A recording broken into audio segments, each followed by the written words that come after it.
Kasus keributan yang melibatkan Rosdewi, 40, seorang driver ojek online, dengan konsumennya berakhir dengan mediasi damai. Sebelumnya peristiwa tersebut terjadi pada Minggu, 20 Juli 2025, dan resmi ditutup setelah korban mencabut laporannya di Unit Pidana Umum Satreskrim Polresta Jambi pada Selasa, 29 Juli 2025.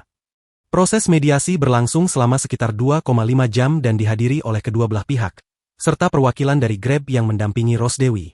Tadi sudah ada mediasi perdamaian, kita sama-sama salah. Tadi sudah diteken pakai meterai, tidak akan ada tuntutan apapun, ungkap Rosdewi usai mediasi.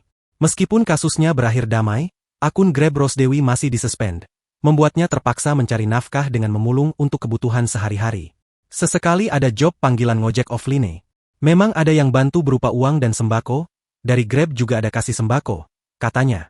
Sementara itu, pihak konsumen yang melaporkan Rosdewi enggan memberikan komentar terkait perdamaian ini dan menolak diwawancarai oleh awak media.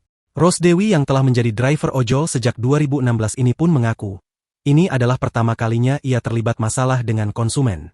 Ia merasa terpuruk setelah akunnya disuspend akibat video keributannya yang viral di media sosial. Saya tidak pernah mau nyakiti orang, Pak.